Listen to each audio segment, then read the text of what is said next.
kita menggunakan si Pinter ini mulai dari level sekolah. Kita mulai dari bukan dari TK ya, tapi dari kindergarten. Ada beberapa juga yang memang anak usia 6 bulan itu sudah bersekolah sampai dengan perguruan tinggi. Gitu. Jadi optimalisasi si portal layanan ini harapannya adalah lebih mengefisiensikan untuk penggunaan sistem untuk seluruh level unit pendidikan dari mulai sekolah, perguruan tinggi dan juga lembaga kursus. Mungkin aku akan mulai sebelum masuk ke sesi demonya sendiri. Kenapa hadirnya si Pinter ini sendiri?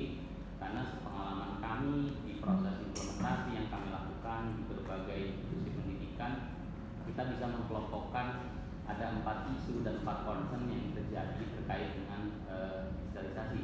Salah satunya adalah terkait dengan bagaimana proses pembelajaran, bagaimana prosesnya sendiri yang ada dalam pembelajaran itu, perspektif dari sisi citizen dalam hal ini adalah customer yang ada di sisi institusi pendidikan, dan juga yang paling penting, yang paling krusial adalah di sisi financial perspektif.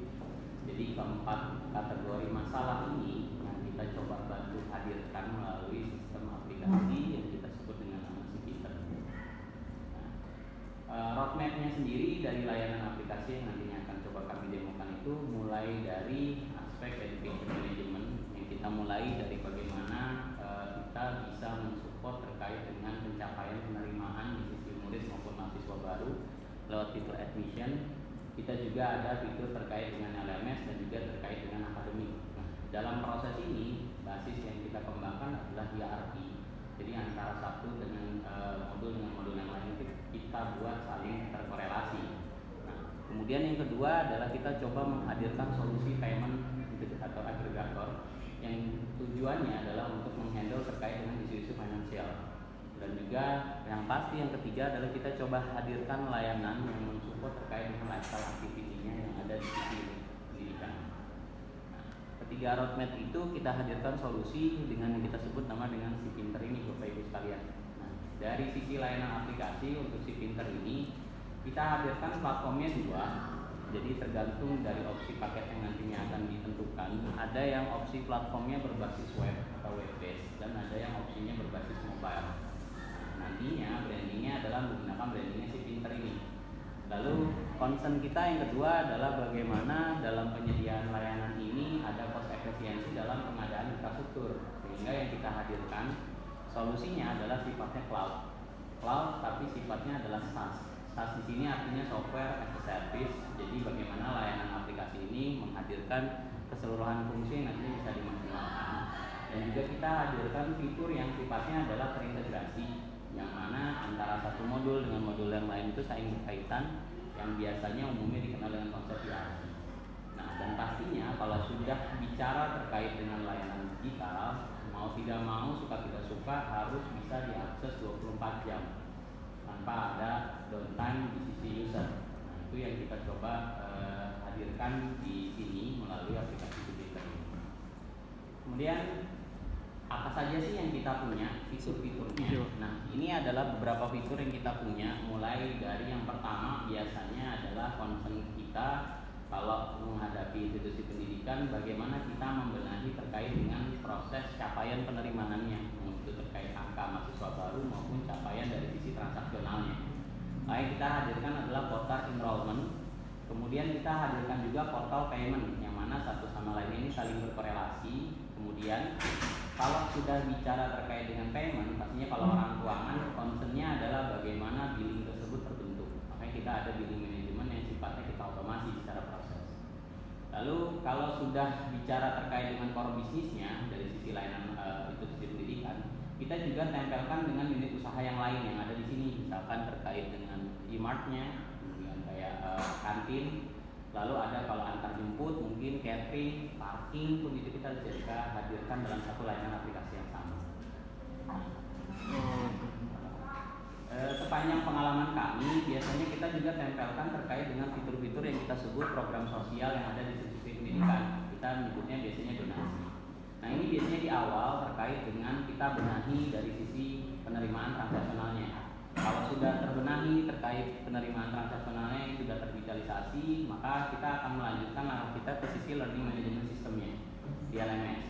Lalu kalau sudah bicara LMS, kegiatan aktivitas aktivitas belajar mengajar kita hadirkan terkait dengan siapnya atau KRS, KAS, penilaian kalau misalkan di level sekolah sampai dengan rapor.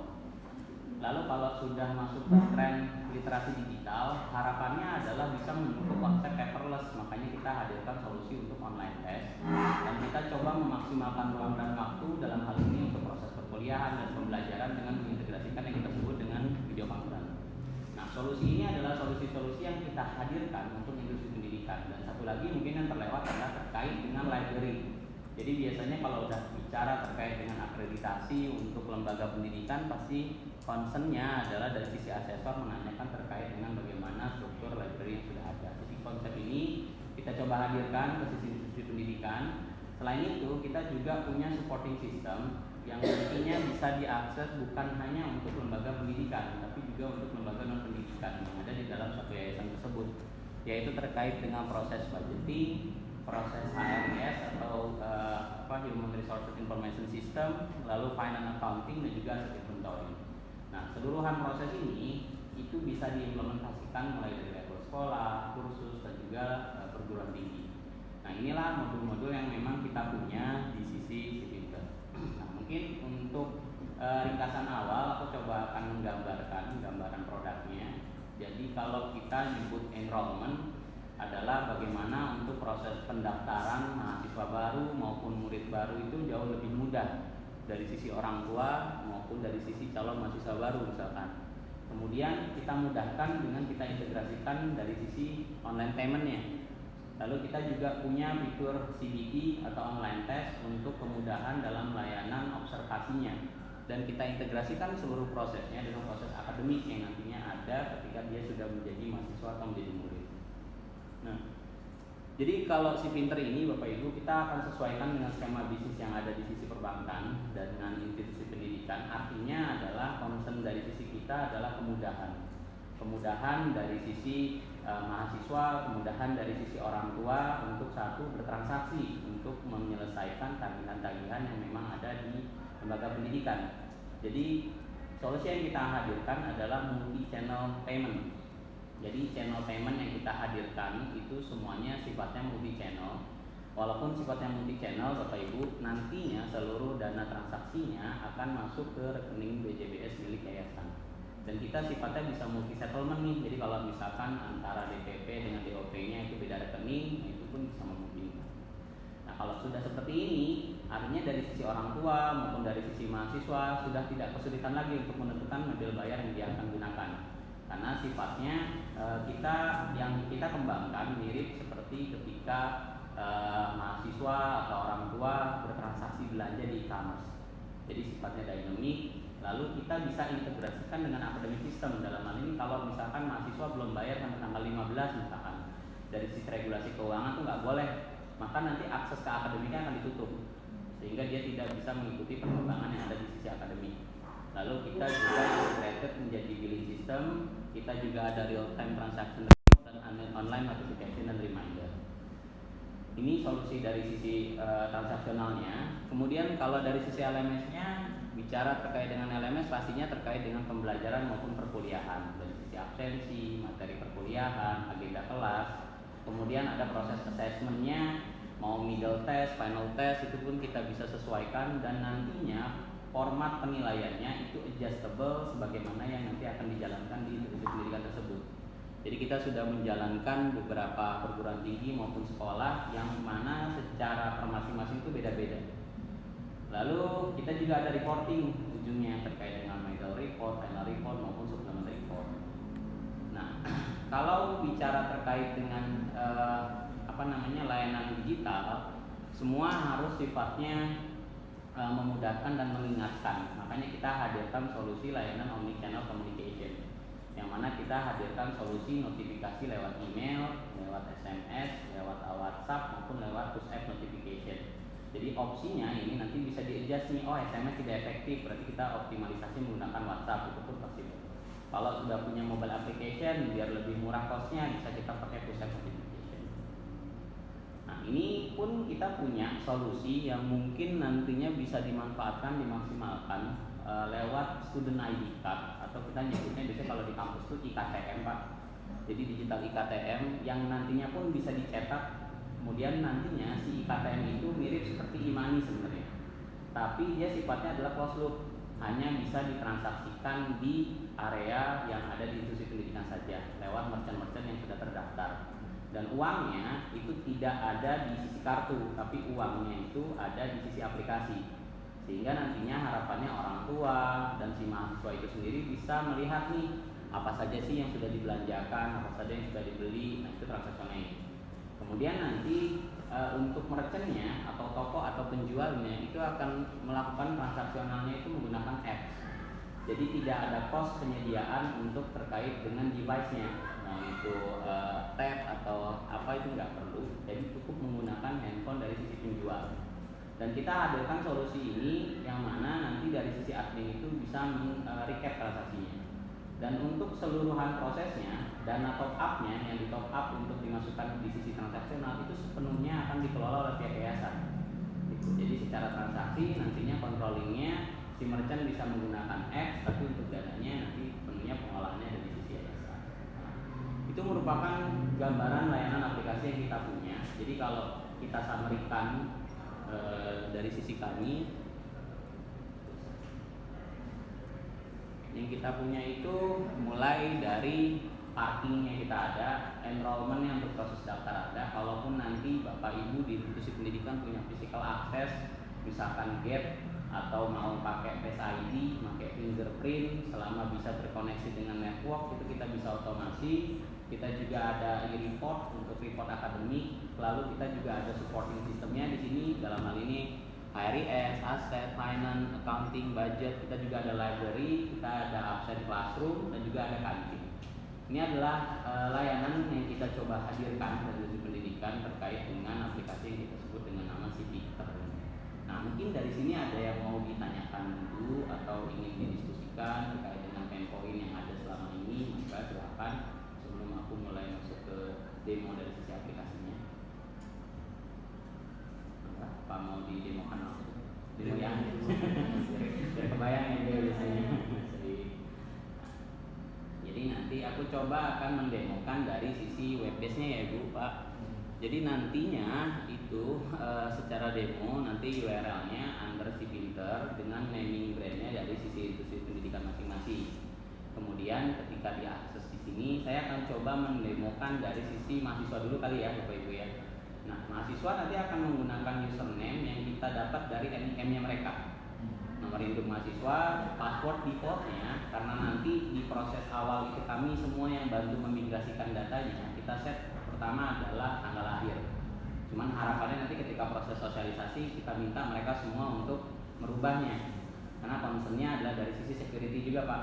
Karena kalau kita terkait dengan security dari sisi kami sudah kami pagarin, tetapi secara social engineering mereka lupa nge-save berantakan, nge-save password di laptop yang sembarangan, malah bisa keakses oleh orang lain. Jadi nanti hematnya memang secara proses itu harus disesuaikan. Ketika dia sudah punya username dan password, kemudian dia login. Nah, portalnya adalah seperti ini dari sisi mahasiswaan. Ini adalah portal yang nantinya akan diakses oleh dari sisi kemahasiswaan maupun dari sisi kemuridan. Sebenarnya fitur ini ketika Bapak misalkan nantinya Bapak Ibu menggunakan fitur Cipinter itu bukan hanya bisa diimplementasikan untuk Sisdikesnya sendiri, tapi untuk SMK-nya pun bisa.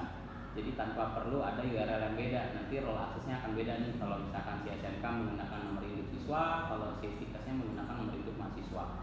Nah, fiturnya kurang lebih seperti ini. Yang pertama adalah terkait dengan biodata kemahasiswaan. Kalau di dashboard awal, concern dari kami adalah bagaimana si mahasiswa itu bisa melihat nih tugas apa saja yang harus dikerjakan misalkan, terus kegiatan hariannya bagaimana, ada tidak, terus kemudian ada jadwal tidak yang harus dia ikuti saat ini, ada agenda pelajaran enggak yang nantinya akan diikuti. Nah, ini dari summary dashboardnya. Kemudian informasi yang paling penting biasanya selalu diingatkan terkait dengan tagihan ya Bapak Ibu ya. Jadi si LMS ini sifatnya adalah mensupport terkait dengan financial transaction pada akhirnya, sehingga harapannya adalah nanti si mahasiswa atau si orang tua selalu ingat nih bahwasanya ada tagihan yang perlu dibayarkan. Nah, menu yang pertama adalah terkait dengan biodata Bapak Ibu. Nah, biodata ini kita sesuaikan isian fieldnya sesuai dengan level yang ada di perguruan tinggi maupun sesuai dengan yang ada di level sekolah. Nah, kalau ini yang aku tunjukkan adalah dari sisi kemahasiswaan, kita punya ada informasi mahasiswa yang nantinya si mahasiswa itu bisa kita arahkan untuk mengupdate. Jadi mungkin dari pihak tata usaha kampus maupun tata usaha sekolah itu ketika ada pembaharuan data cukup share info saja dan mahasiswa yang akan nanti mengupdate gitu. Harapannya lebih meminimalisir terkait dengan proses pekerjaan dari sisi akademik pada akhirnya. Lalu kita juga hadirkan solusi yang tadi saya sampaikan di awal, namanya IKTM Pak. Nah yang tadi Smart Cash itu. Jadi kita nyebutnya ini adalah IKTM ya kalau di level perguruan tinggi. Kalau di level sekolah bisa kita sebut sebagai Student ID Card.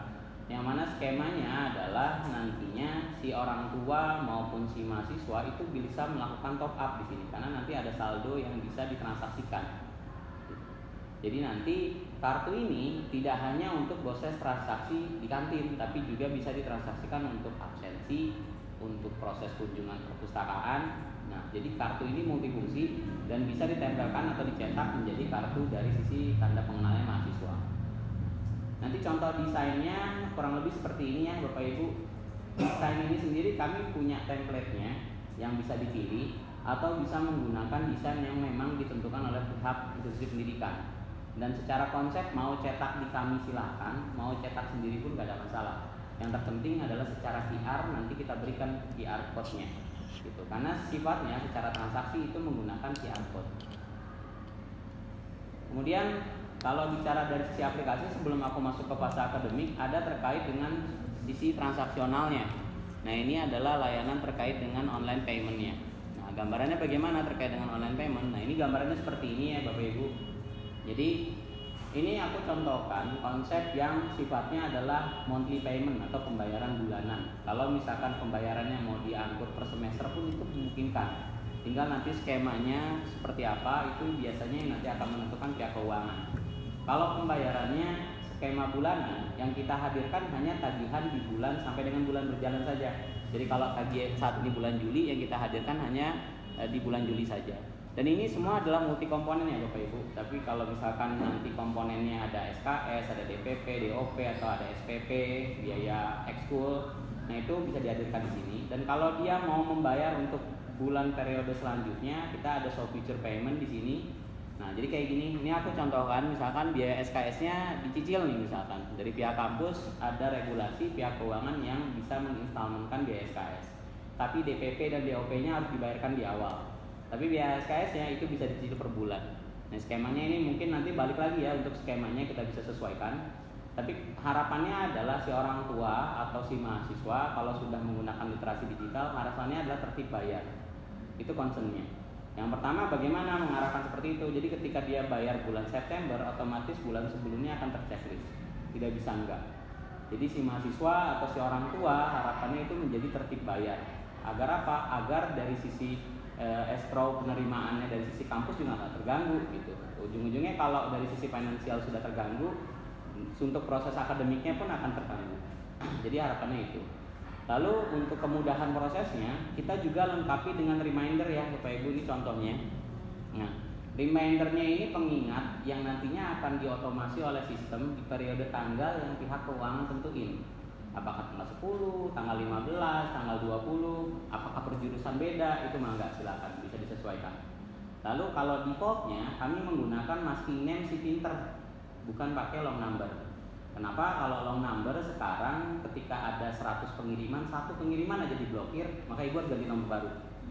Gitu. Jadi kita pakai masking agar pastinya dapat juga nih Bapak Ibu. Kalaupun mau pakai namingnya pihak institusi sendiri kan enggak, silakan. Jadi nanti kami bantu untuk setupnya.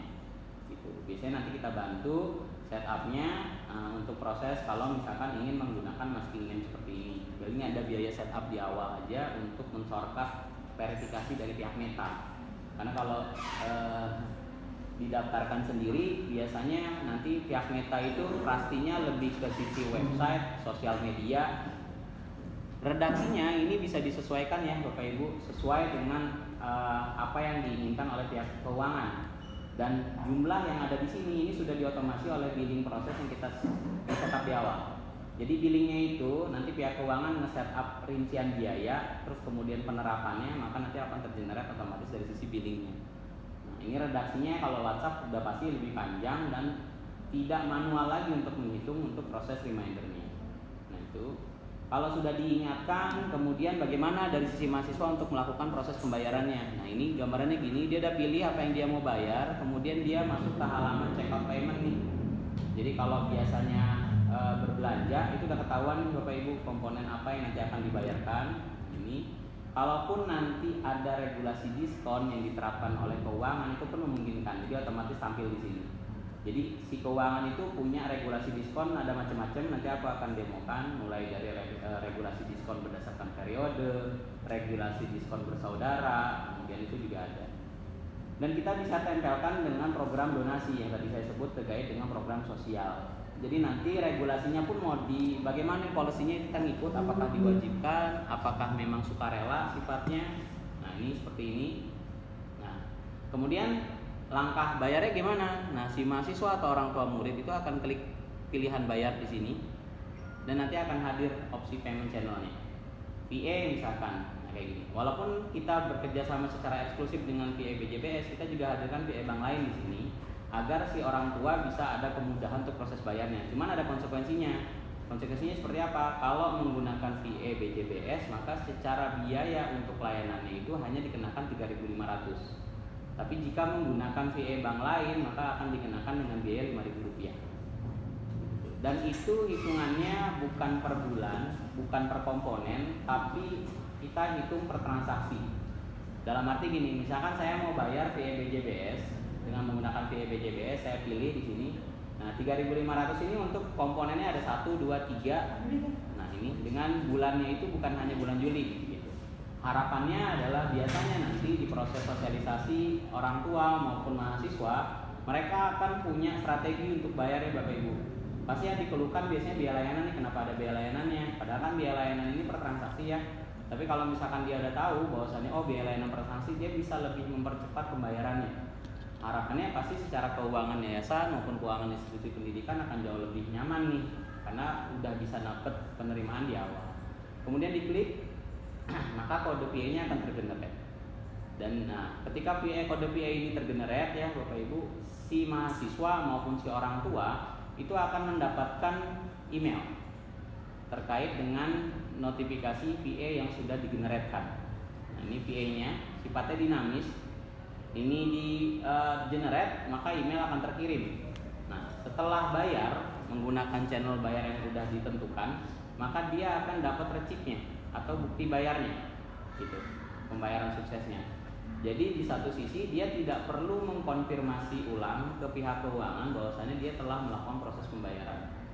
Jadi bisa lebih cepat nih cara prosesnya. Lalu dari pihak keuangan apakah akan dapat reportnya? Ya, dan dia akan dapat real time reportingnya.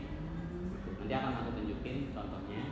Jadi secara pembayaran seperti itu gambarannya. Lalu si mahasiswa atau orang tua murid nanti akan bisa memantau terkait dengan apa sih riwayat pembayaran yang sudah dibayarkan. Dan kalau lupa terkait dengan kode bayar yang sudah digeneratkan, kita hadirkan terkait dengan riwayat transaksinya. Gitu. Jadi nanti saya udah generate bayar apa ya? Nanti ada di sini. Kita juga punya beberapa solusi terkait dengan pembayaran. Ada yang namanya pembayaran dengan skema pembayaran minimal, Pak. Karena kita pengalaman kami mengimplementasikan ini ke perguruan tinggi, kadang mahasiswa tuh suka ngeyel ya Bapak Ibu ya. Jadi misalkan dia harus dibayar tagihannya adalah 10 juta gitu. Dia nego sama orang keuangan, Bu, bisa nggak saya ngangsur 1 juta dulu, misalkan kayak gitu. Kalau misalkan skemanya bukan digital, dia bolak-balik tuh Bu ke keuangan. Keuangan pun bolak-balik approve. Kalau di kami nanti tinggal orang keuangannya tuh nentuin minimum paymentnya berapa gitu yang harus dibayarkan. Misalkan minimum paymentnya 1 juta, sampai kapan nih pembayarannya? Sampai dengan nanti 31 Agustus. Jadi misalkan dia punya tagihan kayak gini lah, dia punya tagihan 18.500.000 ya. Nanti ada minimum paymentnya ditentukan oleh pihak keuangan itu 1 juta sampai dengan 31 Agustus. Maka selama pembayaran sampai dengan 31 Agustusnya akan muncul kolom di sini Bu untuk pembayaran minimal.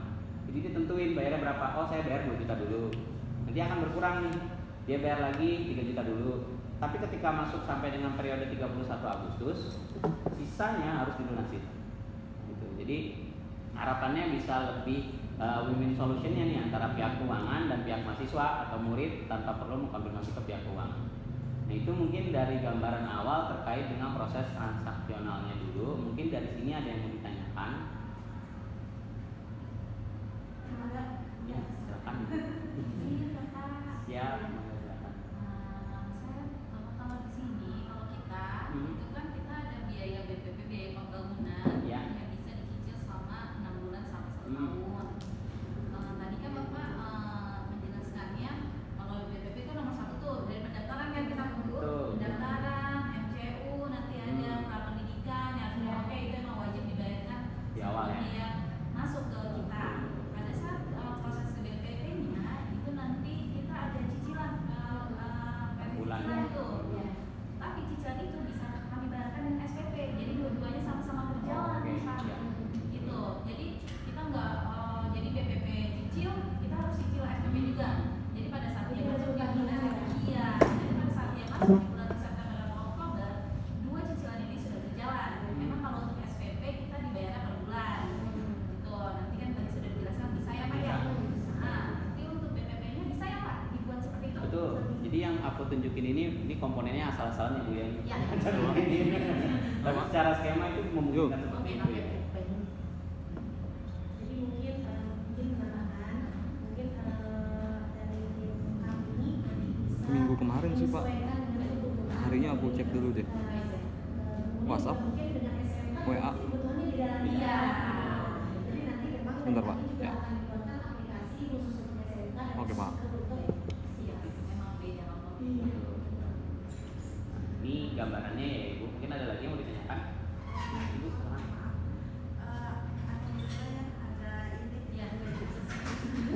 Ada pencerahan Ibu ya. Karena kami di bagian akademik juga sangat bersesaran Iya. membagi HRS dan nilai sebagainya. Jadi nah mungkin masih berkaitan dengan pembayaran. Enggak Ibu. Jadi kalau tadi dibilang pembayaran itu ada waktunya ya. Ada waktunya dari misalnya nih dari tanggal 1 September sampai dengan 30 September gitu. Apabila di rentang waktu itu di rentang waktu September itu mahasiswa tidak membayar, maka akan berkaitan dengan sistem akademiknya tidak. Misalnya dia nggak bisa ngisi KRS atau dia nggak bisa lihat jadwal pembelajaran hariannya gitu. Jadi apakah seperti itu atau bagaimana? Kalau seperti itu kan kasihan mahasiswa kami. Iya. Jadi karena tidak bisa bayar sehingga dia tidak bisa mengikuti Diblokir. Iya, istilahnya begitu. Siap. Memang kalau aku jawab ya Bu ya, terkait dengan akademik, karena tadi yang aku sampaikan di awal, kita konsepnya IAP antara satu modul dengan modul lain itu saling berkaitan. Jadi regulasinya itu nanti kita kembalikan nih Bu, kalau pihak keuangan ingin menerapkan seperti itu, pasti keuangan sih pengennya menerapkan kayak gitu ya Bu ya, biar seperti itu. Nah itu kita bisa blocking, tapi tetap ada exception juga Bu, pengecualian. Kalau memang kondisinya memang tidak ada sama sekali, yang memang mau dipaksain bagaimanapun nggak bisa ya, dia bisa mengajukan ke keuangan, jadi keuangan itu. Jadi tetap dikasih periode tuh Bu. Misalkan toleransinya dari tanggal 1 ke tanggal 10 aja nih. Oke, saya kasih kamu bisa akses KRS atau bisa akses akademik, selebihnya kamu harus bayar ya. Itu bisa. Berarti emang ada keuangan punya akses Punya itu. sendiri, ya emang aksesnya itu dipakai untuk keuangan sendiri. Betul. Pak, aku lagi ngalamin satu. Kan ada nih Pak kasus misalnya kayak gini, misalnya dia punya uangnya 2.500.000, sebenarnya tagihan dia misalnya 4.500.000. Tapi kalau misalnya secara item per item, tagihan dia itu 2.300.000. Dia punya duit 2.500.000, sedangkan tagihan dia 4.500.000. Nah, kadang-kadang ada kan kayak gitu kan, sisanya tuh kita masukin ke yang lain sampai yang lainnya itu kan minus. Nah, itu memungkinkan nggak tuh apa memang apa namanya? Ya sebenarnya sih kalau misalnya dari pembayaran kan bisa kelihatan ya dia tinggal transfer 2.300.000, tapi misalnya kadang-kadang orang pengennya ya udah deh supaya nggak kepake ini ya buat ada apa ada solusinya apa gimana? Tadi konsep yang kita hadirkan sebenarnya close amount ya Bu, istilahnya kalau yang Ibu tadi sampaikan kayak open amount sebenarnya. Jadi kalau close amount itu memang si mahasiswa harus membayar sesuai dengan tagihan yang didapatkan gitu. Jadi kalau misalkan contohnya nih aku bayar 1 juta ya Bu, saya punya uangnya 1.500.000, nanti gagal pembayarannya karena yang harus dibayarkan 1 juta. Kenapa seperti itu? Karena nanti ada proses rekonsiliasi yang nantinya pihak keuangan akan mengelola. Alokasinya informasinya akan jadi ribet tuh Bu. Gantung ya. Gantung. Justru malah pengalaman kami itu yang dihindari oleh pihak keuangan gitu. Karena pihak keuangan akan kerja double tuh Bu untuk mengalokasikan dana ini kemana. Gitu. Kalau yang berjalan. Dibutuhkan waktu untuk rekap juga. Nah, Sehingga ya jadi 2 kali kerja. Dua kali kerja lah. Lebih baik sih dari awal memang sudah ditegaskan aja alurnya seperti apa, skemanya seperti apa. Atau nggak dia entah dia bawa dibayar yang selanjutnya atau malah ngurangin yang sebelumnya. Betul. Bisa kalau ngurangi bisa itu. Jadi kalau misalkan tagihannya 10 juta yang tadi aku sampaikan, kalau regulasi keuangan buka pembayaran minimal ya. Jadi skema itu untuk mengurangi beban antrian ke sisi keuangan nih untuk yang minta installment misalkan. Nah itu pun memungkinkan kayak gitu. Nah ini dashboard dari sisi adminnya ya Ibu. Jadi aku loncat-loncat sedikit ya. Ini admin keuangan. Jadi yang tadi disampaikan kalau yang namanya yayasan maupun admin keuangan pasti fokus utamanya adalah terkait dengan nilai transaksi. Jadi kita hadirkan di dashboard ini transaksi harian berapa, kemudian bagaimana perkembangan penerimaan mahasiswa barunya, bagaimana pencapaian target siswanya dan bagaimana pembayaran Ya, Pak. pangkalnya. Plus kita ada terkait dengan Masih di transaksi stickers nilai Pak, donasi. stickers Bekasi. Kita hadirkan sebenarnya ini donasi mau diterapkan atau enggak kerukunannya di yayasan. Oh gimana Pak? Nanti mau sifatnya terus menerus ditempelin enggak, mau tidak Iya, sepintas. misalkan ada bencana Masih alam atau apa. lagi demo. Karena selama pengalaman kami dari donasi uang 5.000 itu Bu, ada beberapa klien yang jadi oke. miskin sampai 2 Oh kebetulan Pak. uang 2.000 tiap kali pembayaran bulan. Nah, pihak keuangan nanti men-setup yang namanya rincian biaya di sini. Nah, ini ada rincian biaya kampus. Jadi kita pisah. Biasanya kalau kampus itu regulasinya agak beda karena penerapan biayanya biasanya perangkatan. Nah, nanti skemanya itu kalau sekolah agak beda nih. Biasanya sekolah per tahun ajaran misalkan dia beda. Kalau kampus itu beda perangkatan. Ini yang ditentukan. Jadi proses billing manajemennya itu kenapa tadi di mahasiswa itu tampil komponen biayanya itu hasil dari sini. Jadi bukan berarti si keuangan menguploadkan billingnya, gitu, tapi disetapkan regulasinya. Lalu kita juga ada regulasi-regulasi terkait dengan potongan biaya, kemudian ada regulasi untuk angsuran, itu pun ada. Dan yang pasti nanti ada rekap transaksi online. Jadi yang kalau si mahasiswanya itu dapat notifikasi sukses payment lewat email, orang keuangannya itu akan dapat transaksionalnya di sini Ibu. Jadi ada recapnya nih Bu. Nah ada nomor invoice, nama anaknya siapa, ketahuan kelasnya siapa, membayar terhadap komponen apa itu pun udah ketahuan langsung di situ. Lalu yang menarik lagi, biasanya ini di level yayasan. Yayasan itu tidak perlu minta nih Bu Pak data dari sisi fakultas, dari sisi keuangan terkait dengan berapa sih pencapaian penerimaan yang sudah dicapai untuk prodi A, prodi B, karena ada langsung tampil di sini. Kalau ini mungkin yang aku simulasikan adalah pembayaran bulanan, tapi kalau ada yang pembayaran per semester pun nanti jasnya ini lewatnya per semester. Jadi harapannya adalah dengan aplikasi ini yayasan akan secara real time bisa tahu berapa sih persentase capaian per masing-masing prodi. Ujungnya adalah pengambilan kebijakannya akan jauh lebih cepat. Itu yang idea yang kami hadirkan seperti itu. Mudah di sisi orang tua maupun dari sisi mahasiswa dan juga cepat juga secara informasi di sisi yayasan. Ini sepintas gambarannya. Mungkin dari sisi transaksional ada yang mau ditanyakan lagi sebelum aku lanjut ke akademi. Enggak Ibu.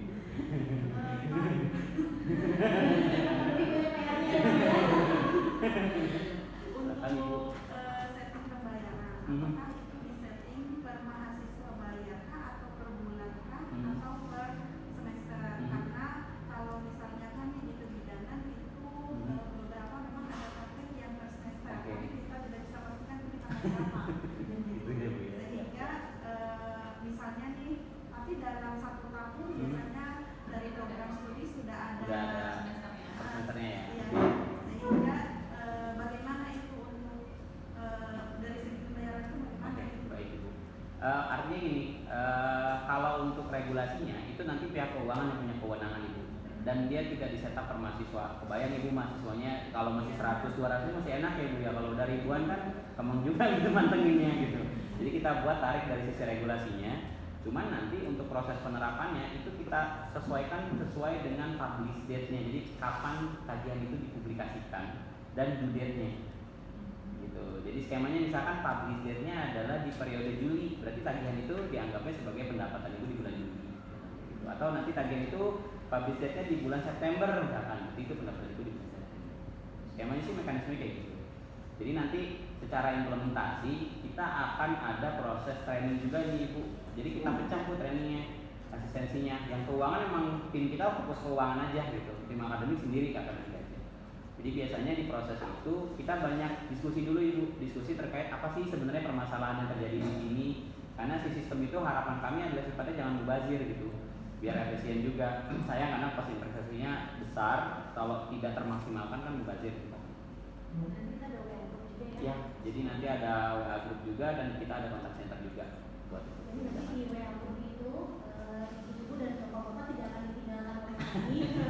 Insya Allah kami akan selalu mendampingi dari proses training, implementasi, migrasi mungkin Migrasi, di awal migrasi. kemudian implementasi sampai Live skills-nya. pelaksanaannya, itu pun sosialisasi dan sebagainya. Insya Allah kami akan mendampingi terus sehingga apabila ada kendala di lapangan juga solusi dari kami juga bisa lebih cepat insya Allah. Jadi kalaupun nanti sosialisasi, misalkan ibu bikin sesi untuk ke mahasiswa sendiri, misalkan ke orang tua sendiri, Ya. malah kami diminta waktu 15 menit aja nggak apa-apa gitu untuk Jadi kita sosialisasi. bantu mensosialisasikan. Nah, kami kan pembayaran base-nya itu biar saya suruh transfer juga Tetep aja gitu ya. Nah, saya udah bikin virtual account, segala cara gitu dibikin biar mereka transfer gitu. Malah saya bilang kalau misalnya transfer kan lebih gampang kalau misalnya datanya kamu misalnya namanya sistem, kadang error, kadang apa, ibu punya histori kamu kan kamu transfer kan.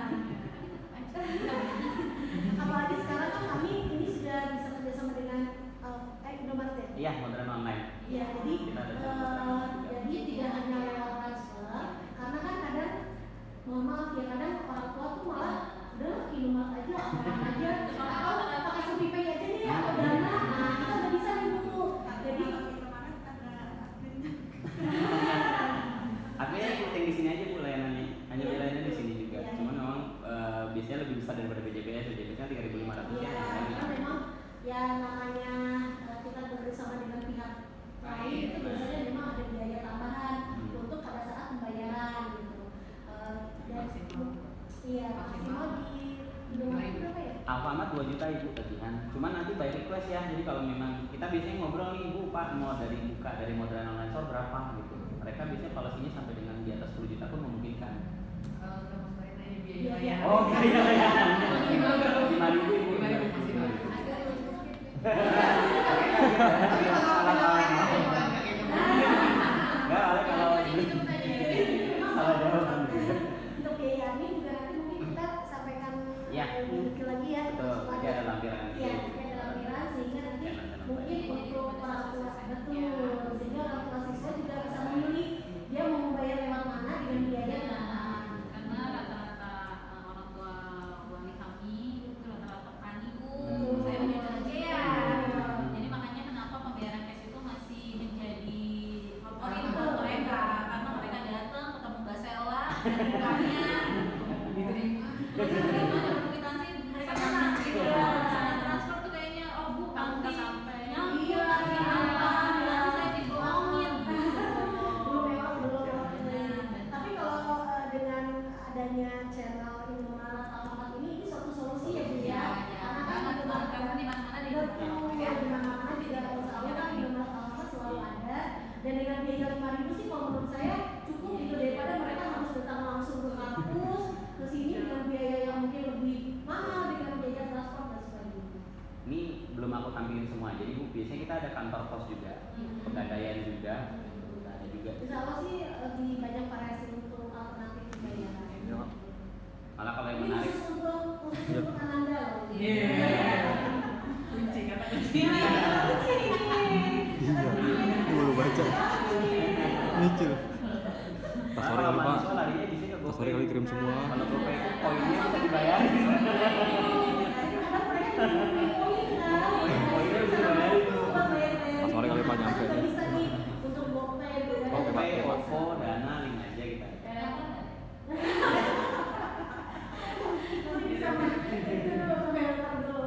gitu. Insya Allah sih ini banyak pilihan. Nanti mungkin kita tampilkan dengan biaya adminnya ya. Ya, nanti aku lampirkan ke BI.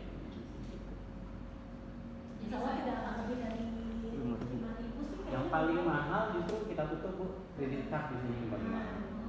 Kredit card itu Petani nggak ada kredit cardnya. kredit card itu 6% yang mahal. Saya bilang nggak apa-apa, Bu. Nanti kalau ibu nggak ada bukti transfernya kita bisa cek mutasi. Siapa yang saya bingung, saya bayar cash aja. Udah terkenal banget, udah saya lama dia. Karena mereka tuh nggak siapa aja nanti di ini prospek apa aja. Iya. Petani itu tampak tampilannya sederhana padahal Duitnya salah. banyak. Bawa bantal, bawa kasur. Gitu. Jadi kalau sekalian dia bayar nih 20 juta, 15 juta, nggak sewa, tapi nunggaknya udah lama. Aduh, lama ini Tunggu panen dulu. Iya. Tiap daerah beda-beda ya caranya ya. Emang kulturnya udah begitu di sini, jadi saya juga mau ubahnya ya harus ubah nih. Pelan-pelan itu. Ada lagi Bu dari sisi transaksional belum aku masuk ke akademik?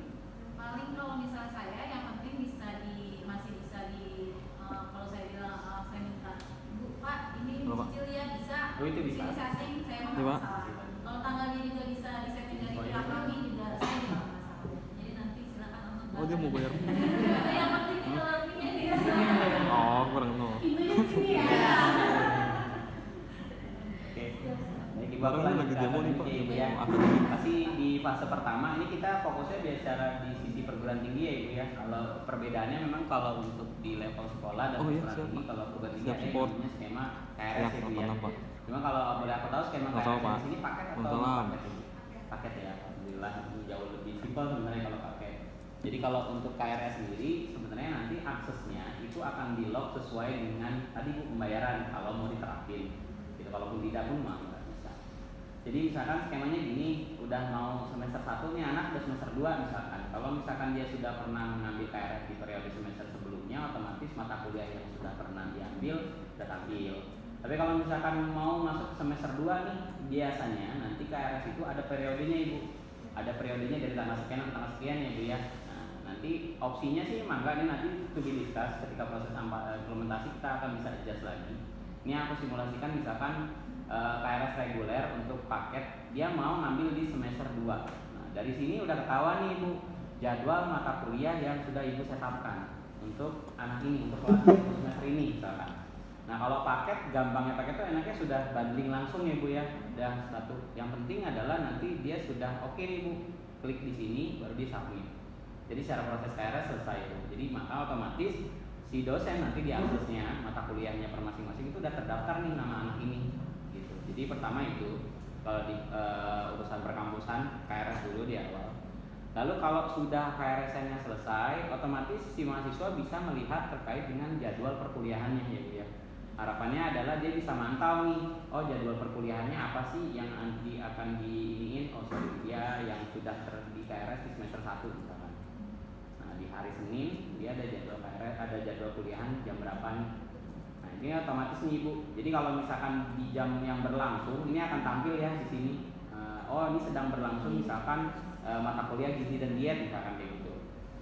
Lalu nanti di kegiatan perkuliahan itu ada terkait dengan presensi ya Ibu, terkait dengan absensi kemahasiswaannya. Yang mana nanti pola absensinya kalau kita di kampus itu skemanya mau absen manual artinya si dosen yang manggil atau bisa kita manfaatkan student ID card menggunakan QR atau nanti kita bisa publish dari sisi QR-nya.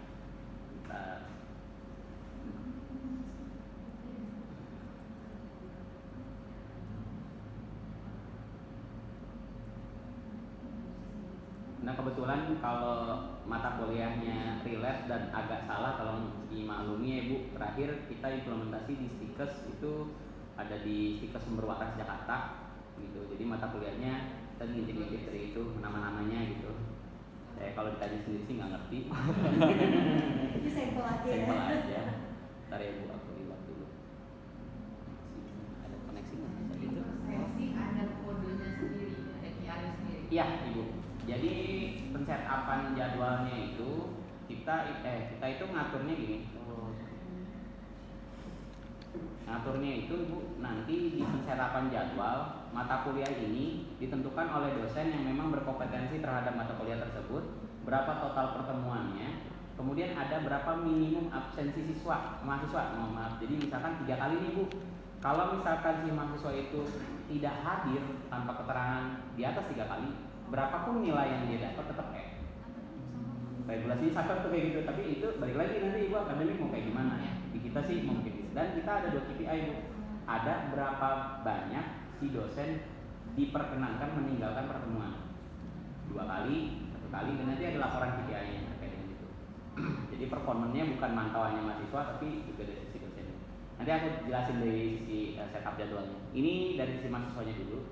Jadi akan ketahuan nih Bu terkait dengan kehadiran si mahasiswa tersebut. Lalu kita ada namanya materi perkuliahan yang nantinya akan bisa diinputkan. Jadi nanti fasenya aku bisa tunjukin di sisi dosen. Dosen itu biasanya setup dulu pokok modulnya, terus kemudian sub pokok modulnya. Kemudian nanti ketika publish periodenya sudah ditentukan, mahasiswa bisa tahu nih, oh materinya apa, dan si dosen bisa melengkapi dengan lampiran attachment atau link terkait dengan pembelajaran perkuliahan yang berlaku. Gitu. Jadi harapannya si mahasiswa itu bisa ngulang tuh Bu, materi pembelajaran yang sudah disampaikan di kampus sebelumnya. Lalu kita ada terkait dengan penugasan kuliah di sini. Jadi ada deadline-nya kapan. Penugasan ini nanti sifatnya kita harapin sih bisa interaktif ya. Artinya nanti mahasiswa itu bisa mengumpulkan tugas dan memberikan komentar terhadap tugas yang diberikan oleh si dosen. Dan komentar si mahasiswa ini hanya bisa dibaca oleh si dosen tersebut, tidak bisa diintip oleh mahasiswa lain. Jadi sifatnya bukan diskusi gitu. Gitu. Jadi pengumpulan tugasnya pun skemanya mau upload atau link, tergantung nanti si dosennya settingnya kayak gimana. Lalu kita ada namanya periode jadwal kelas. Nah kalau jadwal kelas ini lebih kepada jadwal di masing-masing mata kuliahnya. Gitu. Harapannya si dosen misalkan dosen A pengen ngadain sesi diskusi khusus misalkan, nah itu dia ada wadahnya di jadwal kelas ini. Nah, ini yang terkait dengan kegiatan perkuliahan. Lalu ada yang kaitannya dengan hasil studi. Nah, hasil studi ini itu biasanya nanti kita bagi 2 Ibu, ada yang KHS, ada yang transkrip.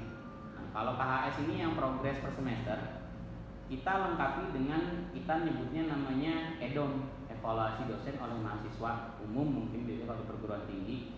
Jadi si mahasiswa itu tidak bisa melihat nilainya dia sebelum memberikan feedback. Harapannya adalah dia bisa ngerating nih, oh dosen saya ini bagus nih, saya kasih bintang 5. Nanti dari bagian akademik menentukan nih Bu, indikatornya apa, feedbacknya, oh misalkan begini, nah nanti detailnya apa. Ketika sudah dia kirim feedback ini, maka si mahasiswa bisa melihat nilainya. Gitu. Jadi harapannya ada tolak ukur juga terkait dengan pembelajaran si dosen di sesi perkuliahan tersebut yang dinilai oleh mahasiswa. Walaupun sifatnya subjektif, tapi minimal kita punya satu wadah itu. Dan biasanya itu dari per masing-masing kampus yang pernah kami implementasikan itu selalu request itu Ibu. Istilahnya EDOM apa gitu. Diminta ya itu ya. Kayak gitu. Jadi dipaksanya lewat ini gitu. Mau lihat nilai kasih feedback dulu. Bahkan dari skemanya si dosen habis ngajar kayak Gojek, Bu kasih bintang 5 ya gitu tadi. Nah, lalu kita juga yang tadi aku hadirkan terkait dengan konsep paperless, kita ada yang namanya online test Bu. Jadi nanti regulasinya online test ini yang bikin siapa? Apakah mau dilempar ke dosen ataukah ada admin akademik sendiri yang men-setupkan terkait dengan online test tersebut. Nah, dia akan ada di satu portal yang sama, tidak perlu login ke portal yang lain, Bu, Pak. Nah, ketika dia sudah di sini, dia ada rule-nya yang nantinya pun bisa ditentukan oleh pihak akademik. Lalu ketika mau mulai tes, ini mohon maaf contoh tesnya malah contoh anak SD. Soalnya ya, Bu. Tapi secara gambaran soal, kita punya tipe soal itu esai pendek, esai panjang, pilihan ganda satu jawaban, pilihan ganda multiple jawaban dan mencocokkan kolom. Nah, kalau untuk pilihan ganda satu jawaban, multi jawaban, kemudian esai pendek, mencocokkan kolom itu sifatnya otomasi Bu koreksinya. Yang perlu dikoreksi manual itu hanya esai panjang. Gitu. Jadi dia jawab apa soalnya, kemudian review, kemudian kumpulkan. Dan nanti ini bisa diintegrasikan dengan proses penilaian dari sisi dosen. Gitu. Jadi si dosen harapannya sih biar lebih mudah, tidak perlu dia bikin soal esai panjang ya kalau mau gampang gitu. Jadi langsung soalnya adalah pilihan ganda misalkan. Jadi otomasinya koreksinya sifatnya otomasi. Lalu kita juga menghadirkan ruang terkait dengan koleksi dokumen. Nah, ini Ini ada koleksi dokumen, master file, dan terkait dengan perpustakaan. Kita hadirkan juga terkait dengan perpustakaan. Nah, kalau perpustakaan ini kita hadirkan satu di loginnya si mahasiswa, dan kita siapin juga perpustakaan itu online public access katalognya, portalnya tersendiri, dan juga terkait dengan portal kunjungannya. Jadi selain di sisi mahasiswa ada informasi koleksi perpustakaan, di mahasiswa juga ada terkait dengan riwayat kunjungan mereka ke sisi perpustakaan.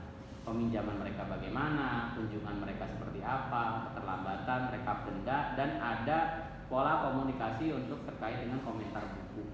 Nah, ini yang dari sisi kemahasiswaan nih. Mungkin dari sini ada yang mau ditanyakan dulu sebelum aku masuk ke dosen ya. Untuk yang tadi kan sudah KRS, jadwal KHS, Iya. online dan sebagainya. Hmm. Jadi kalau misalnya penarikan nilai itu, penarikan kegiatan aktivitas pembelajaran itu kita ditunjukkan dalam bentuk apa gitu, misalnya jadwal. Karena kalau akreditasi kan kita harus Oke. punya Tuh. Dokumen tabelnya ya Bu ya. Oke, ya. absensi. Kemudian untuk EDOM juga seperti itu Pak. Betul, Jadi betul. kalau kami EDOM itu ada 20 indikator Oke. yang harus dinilai oleh mahasiswa. Hmm. Sehingga itu apa settingnya seperti apa gitu. Baik Bu. Apa bisa pertanyaan itu ya kemudian diisi di dalam sini? Iya, kalau indikator kan pasti kita yang set sendiri ya Pak. Betul. Jadi kalau mungkin aku jawab ya Bu, ini aku hadirkan dari sisi usernya ya Bu ya. Pasti memang terkait dengan tabelnya, grafiknya memang tidak nampak, biasanya ada di adminnya Ibu, nanti aku tunjukin di sisi adminnya. Jadi kalau dari sisi terkait dengan jadwal, timetable, itu nanti ada reportingnya juga, dan reportingnya pun bisa kita adjustable sesuai dengan format yang biasa Ibu gunakan. Itu pertama. Terus yang kedua terkait dengan EDOM di sini sendiri, indikatornya pun balik lagi nih Bu. Ini hanya sampel, tapi balik lagi indikator per masing perguruan tinggi itu beda-beda, maka silakan bisa disesuaikan. Mekanismenya pun kalau mau Ibu ada penambahan, misalkan ada poin atau apa, itu silakan itu bisa memungkinkan gitu Ibu, terkait dengan si EDOM ini. Kemudian Pak, kalau misalnya ada jadwal yang tiba-tiba dosennya tidak bisa masuk, itu kan jadwal kita sudah setting harusnya di awal semester ya. Jadi kalau misalnya tiba-tiba tidak masuk sehingga dosen tersebut harus mengganti jadwal, apakah bisa disetting misalnya 2 hari sebelum pembelajaran atau bagaimana Pak? Oke. Itu policy-nya di sisi admin sih Bu. Itu pun sangat memungkinkan sebenarnya kalau mau diatur seperti itu. Jadi ini mungkin aku tunjukin mekanisme proses penjadwalannya ya. Jadi kalau di kami untuk proses setup timetable-nya, pertama kalau di perkuliahan itu, kalau di sekolah itu ada namanya perwalian kelas ya Bu ya. Tapi kalau di perkuliahan kita nyebutnya kayak pembimbing akademik. Nah itu harus di setup dulu di awal, pembimbing akademiknya siapa, terdaftar untuk siapa.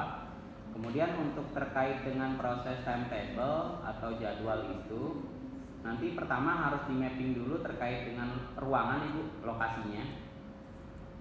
Oh salah, akademik kampus. Salah login.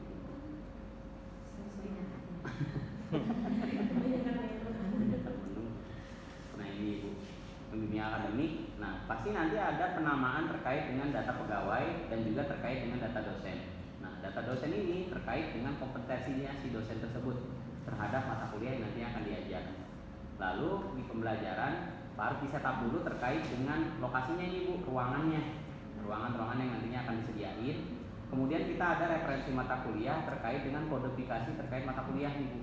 Ini kalau ada apa tipe subjeknya, grouping subjeknya, fakulty letternya kayak gimana, kemudian kategori letternya seperti apa. Baru nanti ada penyusunan yang namanya data mata kuliah nih Bu.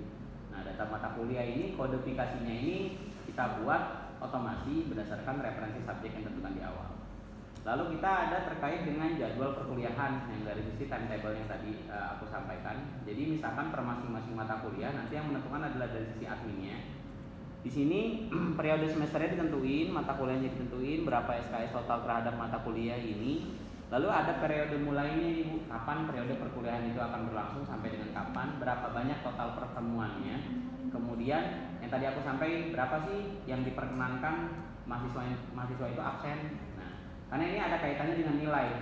Biasanya kalau misalkan di atas 3 mau dia dapat A pun tetap E jadinya. Nah, regulasinya bisa diterapin seperti itu. Lalu berapa banyak sih minimum kehadiran dari sisi dosen? Dia boleh tidak masuk tuh berapa banyak? Itu ada kapasitas mahasiswanya berapa. Lalu kemudian step berikutnya adalah penentuan dosennya siapa. Dosen yang tampil di sini hanya dosen yang memiliki kompetensi terhadap mata kuliah yang ditetapkan. Jadi kalau misalkan hanya seorang dosen yang punya kompetensi itu, maka yang munculnya hanya satu aja. Itu tidak bisa ada nama dosen yang lain. Kemudian ditentukan terkait dengan ini kapan sih periode perkuliahan ini dilakukan. Nah, kalau udah ditentuin dari total pertemuannya, maka ketika dia dilanjut, nah dia akan langsung ke mapping sendiri nih Bu, sesinya berapa. Nah, tadi pertanyaannya adalah ketika dosen misalkan di tanggal 21 Agustus ini nggak bisa masuk misalkan karena berhalangan, nah itu Ibu tinggal ubah di sini dari sisi adminnya. Gitu, balasnya gitu kalau yang untuk saat ini. Cuman balik lagi nanti ketika kita implementasi dari apa yang sudah berjalan di kami, mungkin ada, Mas bisa nggak dibuat kayak gini? Nah itu pun memungkinkan di adjust. Gambarannya gitu sih Ibu dari sisi ini. Mungkin kalau dari ini aku coba nih mancing lagi dari pertanyaan. Biasanya kalau udah masuk ke dosen ada pertanyaan lagi nih Ibu. Pak, yang Ya. perpustakaan tadi. Oke. Kalau yang perpustakaan kira-kira kalau pinjaman itu kan berarti kayak buku nih, buku aspek kehadiran. Berarti itu ada kelihatan nggak statistiknya, misalnya dalam bulan September itu ada berapa orang yang pinjam buku itu, Oh iya, kelihatan nggak? ada Ibu. Jadi laporan ke orang yang kita nyebutnya. Orang itu nanti tahu tuh Bu. Maaf ya, salah ini ya. Gimana yang disampaikan nanti?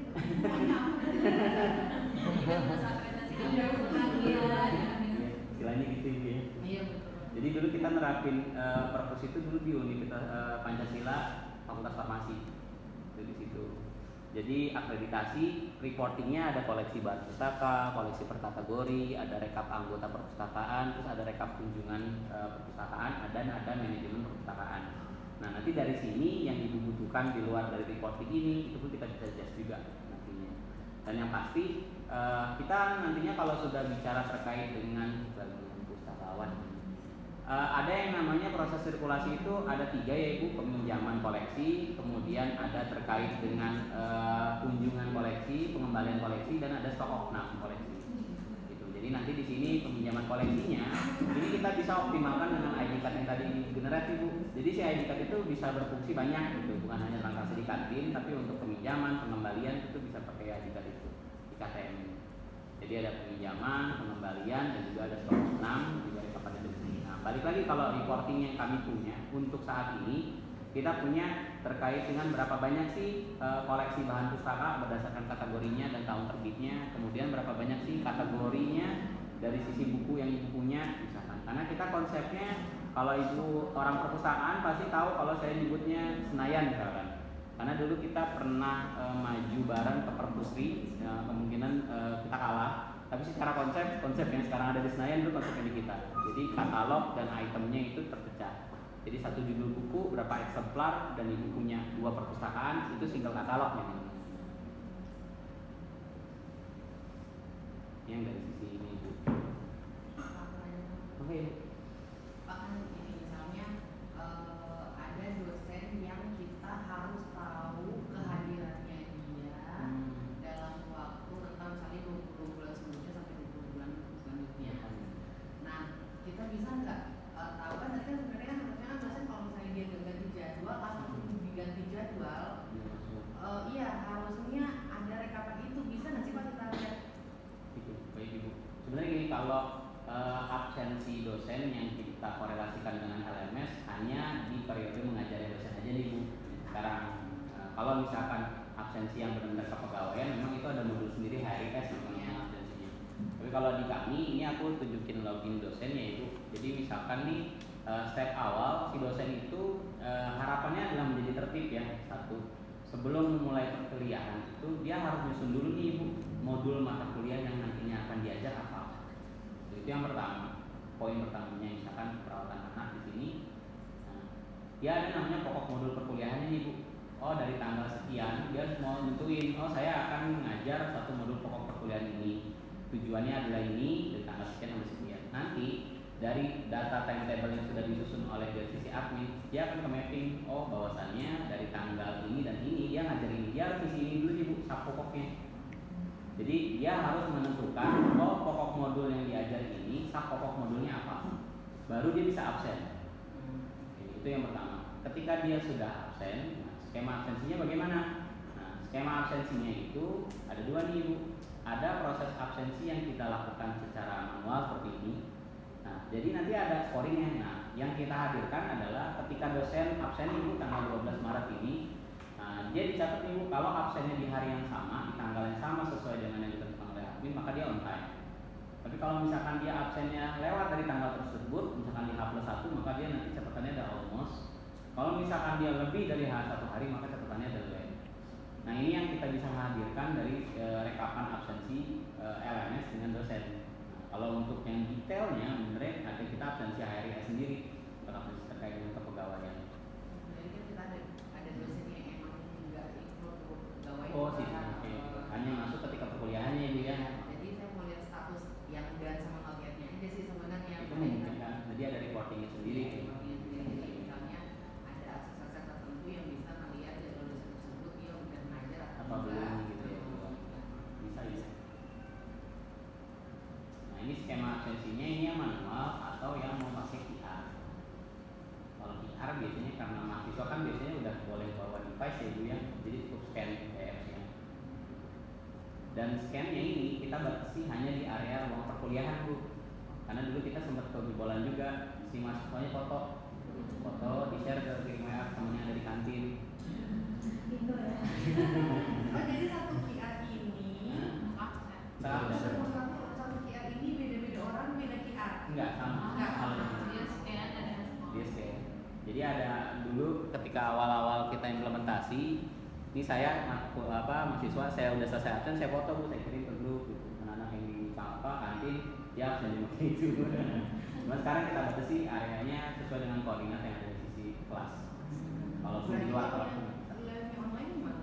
Nah, kalau learning online-nya berarti prosesnya sih kalau yang sekarang ya absensi kayak ini. Ibu ada online learning-nya juga ya di sini? Kalau misalnya beberapa sih ada ya Pak ya, tapi nggak semuanya. Kalau misalnya mata kuliahnya memang berkaitan dengan apa namanya program studi biasanya sih enggak. Cuma kalau misalnya mata kuliahnya umum yang bisa diakses online, itu biasanya online. Oh betul kondisinya. Nanti tinggal didiskus ibu ketika proses implementasi. Untuk saat ini sih yang kita hadirkan solusinya absensinya itu adalah ketika onsite di kelas. Oke. Jadi dia datang, absennya nggak manual lagi. Gak manual lagi. Jadi nanti rekapannya pun dosen punya gitu. Rekapan mau per langkah, mau sifatnya skema begini pun ada. Tergantung dari mahasiswa yang sudah menyelesaikan proses KRS. Ini kemudian nanti pihak dosen baru bisa menginputkan materinya tuh bu. Tadi kan udah nentuin tuh modul pokok pembelajarannya sama sub pokoknya. Baru nanti si dosen akan mendetailkan, oh dari menjelaskan ini dia mau detailin apa. Ini bisa didetailkan di sini. Kemudian ada link attachment yang nantinya bisa dikirimkan dan bisa diakses oleh mahasiswa. Ada yang mana? Ya, Pak, Bu, silakan. Aku nggak kelihatan. Iya Pak, silakan. Iya, saya agak tertarik sebenarnya sama modul. Karena kan kalau saya garis bawahi, kayaknya ini memang takutnya kepada psikes ya. Pengembiaan mungkin. Kayak saya dari SMA. Oh, siapa? Mungkin kalau tadi kan saya agak ngawang-ngawang. Tapi pas pembahasan modul, apakah bisa gitu? Karena kan memang kalau di SMA sekarang kan sama itu terbuka. Iya. Sekolah itu kita harus bisa mengembangkan. Kalau misalkan model formatnya adalah dulu sebelum absen dulu bikin modul, saya setuju tuh. Tapi administrasi nih. Idenya malah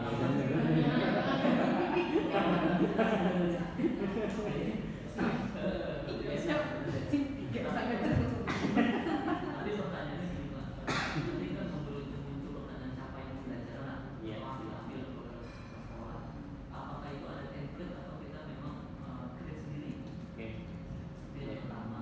Terus tadi kan Bapak sudah menjelaskan beberapa subnya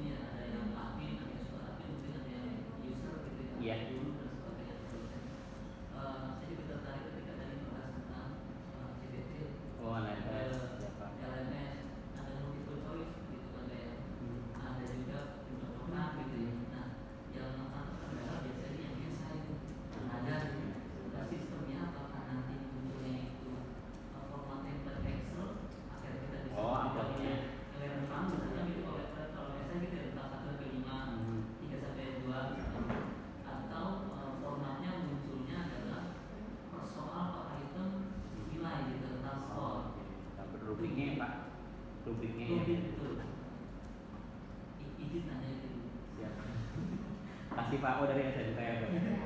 Sebenarnya ide ini Pak dulu sempat ada nih sekolah kita yang mau pakai, cuman saya challenge Pak, monggolah disosialisasikan ke gurunya, mau nggak nih kayak gitu.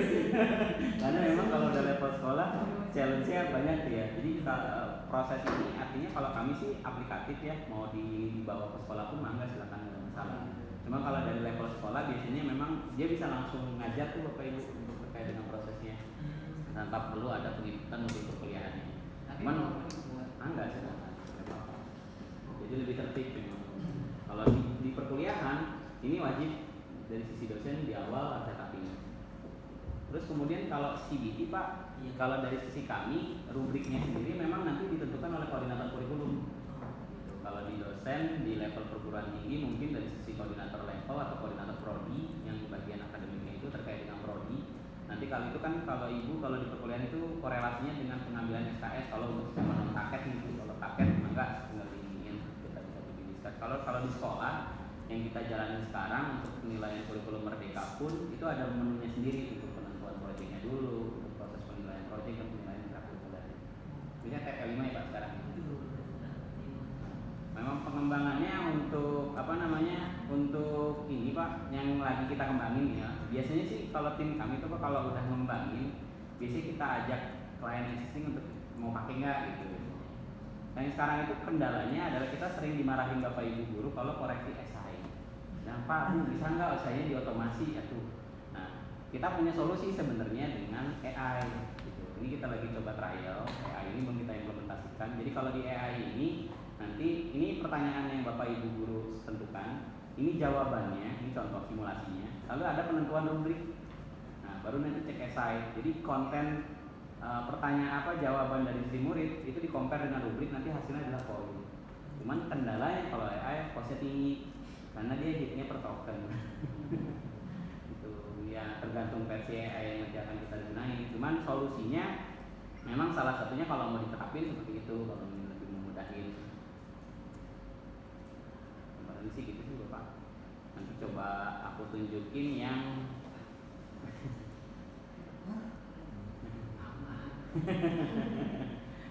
untuk PDDikti ada kolom khusus Pak untuk proses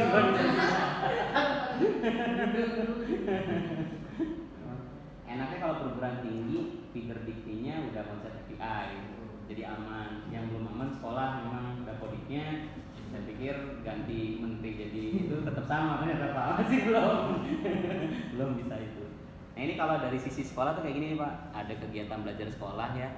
Nah terus kemudian ada informasi penilaian. Nah kalau di penilaian di sekolah, kalau di kampus kan KHS dan transkrip ya Bu ya. Kalau di sekolah itu ada penilaian sekolah terkait dengan penilaian tengah semester dan akhir semester. Ada penilaian suplemen, jadi kalau misalkan Bapak ada penilaian karakter building, penilaian bimbingan konseling, tahfiz hafalan gitu ada di situ.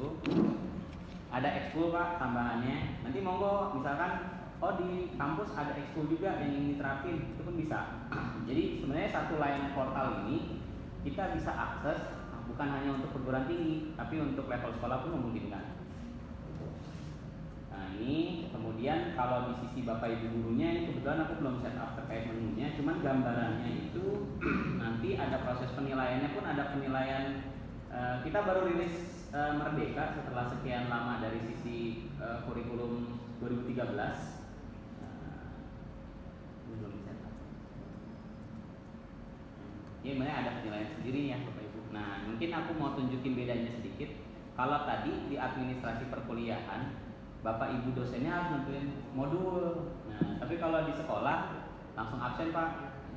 Langsung absen, bukan mata pelajaran yang nanti akan diajar. Nah absensinya pun itu bisa sifatnya harian, bisa sifatnya per pelajaran. Tergantung nanti regulasi di sisi sekolah yang mana yang diterapin. Penugasan pun sama sifatnya, materi belajar, konseling dan juga jadwal kelas. Kemarin segitu sih Bapak Ibu ininya. Ini belum selesai di setupin sih. Kita kalau untuk sekolah insya Allah mulai dari level TK, SD, SMP, SMA penilaiannya insya Allah sudah update semua. Jadi mungkin tadi memang kita banyak membicarakan aktivitasnya ya. Iya. Di sekolah tapi kurang lebih untuk SMK juga ini ya Pak Fuad ya. Ya insya Allah. Intinya untuk SMK juga pasti lebih lengkap dari sisi keuangan, teknik, siswa, termasuk dari yang tadi daftar awal siswa sampai dengan nanti print out raport pun ada. Ya, untuk rapor ID tengah semester, akhir semester. kemudian rapor bayangan itu juga kita ada. Kalau di perguruan tinggi nanti print out transkrip. Tinggal polisinya ibu mau tentuin apakah bisa dibuka ke mahasiswa untuk print out sendiri. Kadang sekarang sih trennya udah diarahin ke situ ya, Bu. Dilengkapi dengan digital signature gitu. Jadi lebih konsep paperless-nya dapat. Digitalisasinya juga dapat ya. Pak, kalau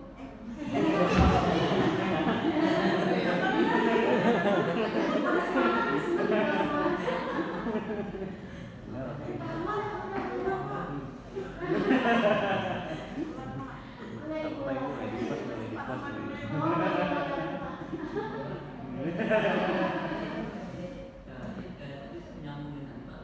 Iya. Kalau di sekolah mungkin serentak ya, ketika UTS ya belum langsung seminggu itu kan per hari. Karena satu hari satu waktu itu mungkin bisa serentak sejumlah siswa kita. Betul. Nah, apakah CBT ini ada kuotanya kalau misalkan ramai sekali jalan penunjangnya itu, tekniknya itu kali berapa orang atau ada batasan? Betul Pak, itu pertanyaan yang sangat baik sekali Pak. Karena dulu kita CBT-nya itu tidak ngembangin dari Moodle atau dari enggak, kita ngembangin sendiri dan trial and error Pak. Jadi kita dulu di awal pengembangan sempat diomelin hampir ribuan murid karena CBT-nya down. Karena CBT itu mainnya cloud Pak.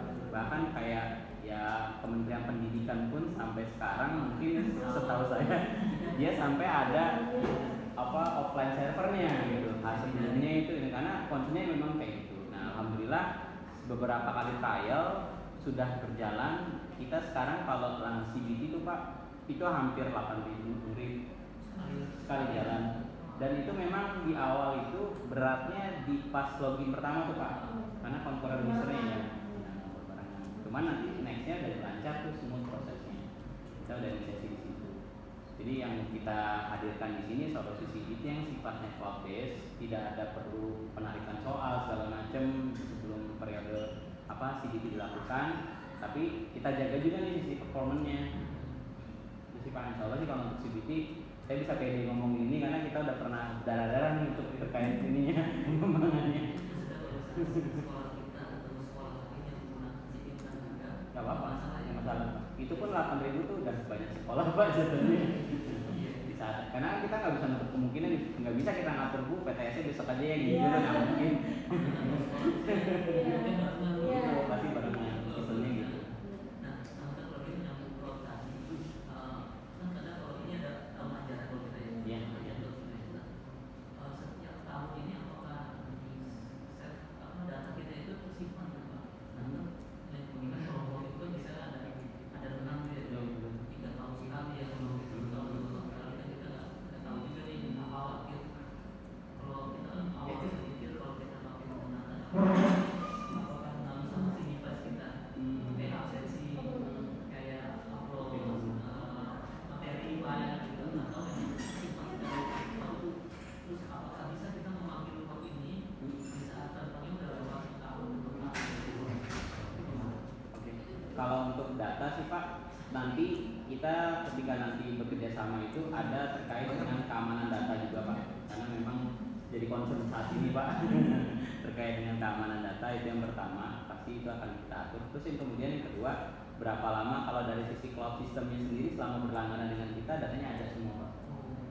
Terus per masing-masing klien kita kasih 1 terabyte untuk kapasitas file. Jadi untuk upload materi itu nanti disimpan dan maksimum kapasitinya dari 1 tera. Jadi kalau misalkan lebih dari 1 tera kita akan remind juga.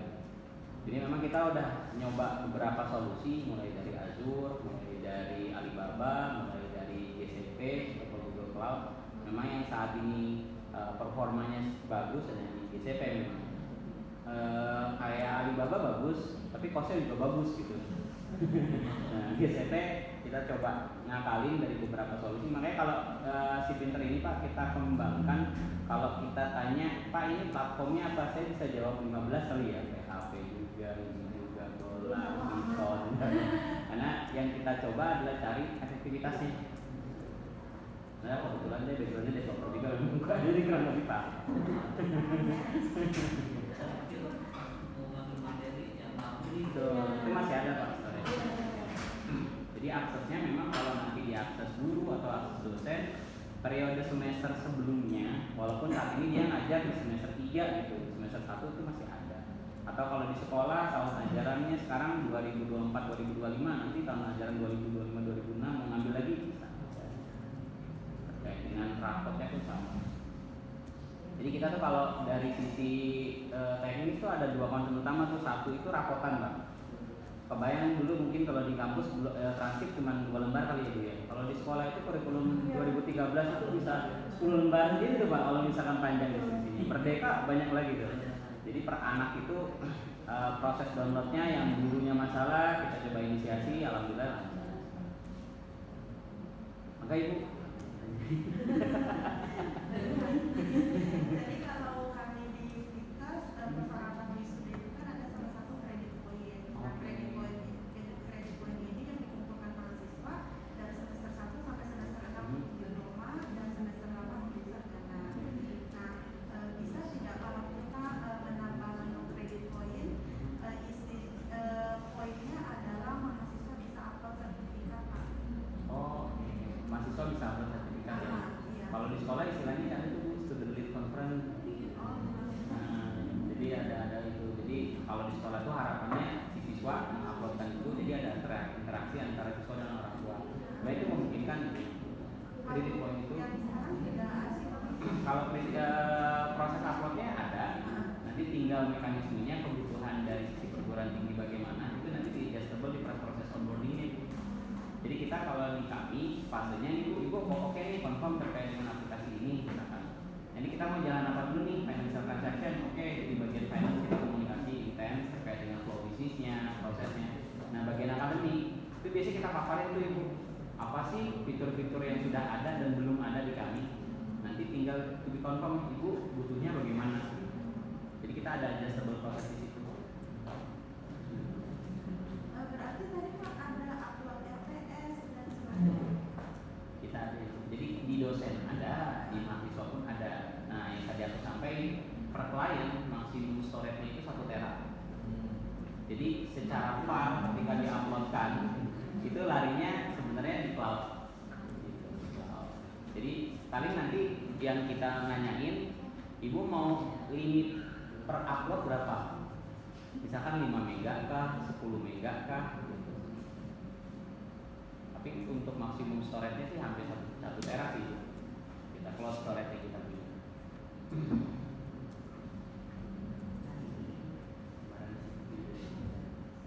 Oke Ibu, ada lagi yang mau ditanyakan? Ya, iya Pak, mau Makanya Pak, silakan Pak. mau nanya sedikit teknis sih Pak. Iya Pak. Kan bicara mengenai plot nih Pak, tadi katanya ada storage yang untuk 1 terabyte ya Pak. Kalau e-filing itu kan kita tidak bisa ada ukurannya ya, maksudnya bisa di batas maksimal 5 MB ya. Sepengalaman yang sudah terjadi Pak, yang selama pakai si pintar ini dari storage 1 terabyte itu average-nya berapa lama ya? Rata-rata sih hampir 2 tahun ajaran sih Pak. 2 tahun. Nah, terkait 2 tahun tersebut data yang sudah di-value di cloud apakah bisa kita tarik atau itu harus hilang? Oh, tetap bisa ditarik Pak. Bisa ditarik. Sama satu lagi Pak, mau nanya untuk kan di cloud kalau untuk domain itu sendiri terpisah, bisa terpisah atau bagaimana ya? Oke. Terus ada penampilan front-end-nya ada nggak? Penampilan front-end. Karena ini penampilan backend ya? Iya, aksesnya. Kira-kira ada nggak ya? Oke, baik Pak. Jadi kalau nanti untuk per masing-masing klien Pak, tetap brandingnya menggunakan si Pinter. Nanti kita main di subdomainnya Pak. Oh. Cuman kalau misalkan Bapak korelasikan dengan domain yang Bapak punya, itu kita bisa mekanismenya redirect atau part domain. Gitu. Kalau untuk frontendnya memang kita sudah sediain sih. Tapi kalau misalkan memang mau sih kita bisa buatin. Karena gini, kalau dari kalau kebutuhan mengikuti kebutuhan agregasi kita ada beberapa Oh, domain ya. itu karena ada kebutuhannya adalah bicara tentang portal ya Pak. Nah itu kan yang saya maksud dari front end ERP itu kan bisa kita kaitkan dengan portal itu ya. Iya. Jadi nanti skemanya sih yang selama ini berjalan kita bisa bisa redirect kan, atau kita bisa pak domain gitu. Jadi sebenarnya ini misalkan nanti Ananda, yayasan Ananda Cipinter gitu pak. Tapi bapak butuh domainnya misalkan siakap.domain bapak itu. Nah nanti mekanisme teknisnya bapak setup di domain bapak, settle bapak. Nanti kita bisa redirect kan, atau kita bisa pak domain. Terus kalau untuk kayak mode-mode yang lain seperti Ini. keuangan itu berarti ikut di dalam satu itu. Betul. Oh nggak bisa bisa. Oh memang kebutuhannya dipisah. Iya. Oh. Mungkin kan. Sebenarnya kalau di kami sih pak secara teknis ya, satu URL misalkan kebutuhannya bapak mau pisah akademik dan keuangan misalkan. Itu sih memungkinkan aja ya. Cuman kalau kita mandangnya kenapa kita jadiin satu, karena aksesibilitas dari sisi usernya itu lebih gampang. Khususnya di sisi mahasiswa ya pak. Karena kan usernya targetnya adalah layanan ke sisi akademik pembelajaran mahasiswa tuh. Jadi akses untuk bayar dan akses untuk pengaksesan akademik jadi satu akses. Tapi memang kalau untuk kebutuhan akreditasi bapak butuh pisah, kalau yang aku jadikan secara domain itu memungkinkan secara teknis. Jadi bisa diredirectkan atau dipak domain. Terus kalau untuk pemisah apa kayak untuk level kayak modul tadi pak, itu super admin itu bisa kita ubah secara super admin atau kita harus berkoordinasi dengan ini atau gimana ya? Jadi nanti di proses onboard di awal pak itu nanti kita tentuin nih pak role access-nya, bapak yang ada role access-nya apa saja. Kemudian nanti tim PM kami akan mapping sebenarnya pak kebutuhan role access yang dari bapak butuh itu apa aja gitu. Jadi kalau misalkan saat ini yang aku ada nih project manager keuangan dan akademik misalkan, bapak mau pecah nih pustakawan sendiri misalkan, terus mau pecah lagi ini itu, nah itu di proses pas onboarding kita tuh dikonfirmnya. Jadi sebenarnya kalau ditampilin semua modul cukup banyak soalnya. Nanti malah Ya tentunya kan gini pak, karena kan kalau bicara ngomongin UI pasti akan ada sedikit ini ya. Kayak tadi mahasiswa terlalu banyak tuh menunya bisa disimplify juga ya. Maksudnya kan kalau misalnya kita bisa setting rules-nya itu kan kayak menu tersebut mungkin lebih efektif kan ya? Iya benar. Itu biasanya di pas onboarding pak di awal. Jadi itu kita banyak ngobrol. super admin atau pihak itu sendiri si pihak dari Kalau biasanya kita yang ngatur sih, kita setupnya. Khawatirnya nanti ada salah setup jadi malah error ininya. Biasanya nanti kita bantu. Jadi nanti aksesnya sih kayak gini nih, ini udah, jadi role aksesnya itu bisa pindah-pindah sih. Ini untuk super admin kan? Iya, ini kalau ini super admin.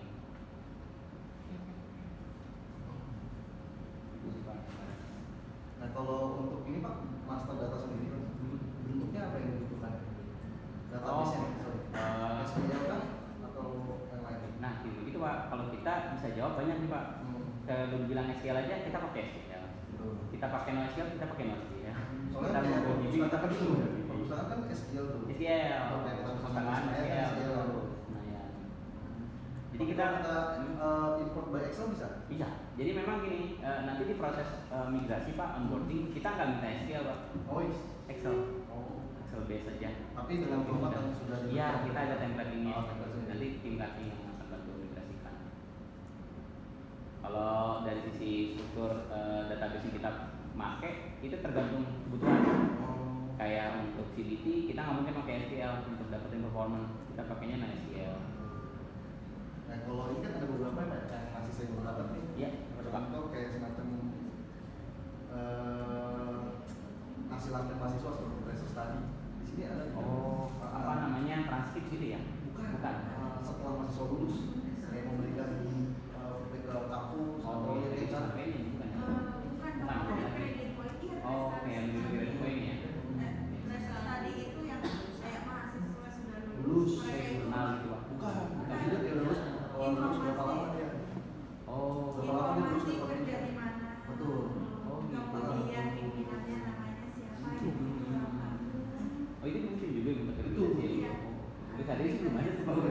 Cuman nanti tinggal sifatnya balik lagi pak. Ketika pas onboarding itu kita pasti akan nampilin nih bu pak yang kita punya di level perguruan tinggi poin A B C D ini. Nah ini kebutuhannya apa gitu. Tapi kita bisa full customize kan? Ya, jadi nanti di customizing-nya based on modulnya. Jadi walaupun ini kita punya modul nih pak, modul kemahasiswaan misalkan. Tapi di modul kemahasiswaan yang bapak ingin display nampilkan prioritas seperti ini kontennya. Bisa nggak ketika sini punya konten ini gitu. Kita lihat nih bu field yang kita punya ini misalkan mappingnya. Makanya nanti ketika proses implementasi tim PM kami itu ada tim analis juga yang mendampingi untuk ngobrolin terkait itu.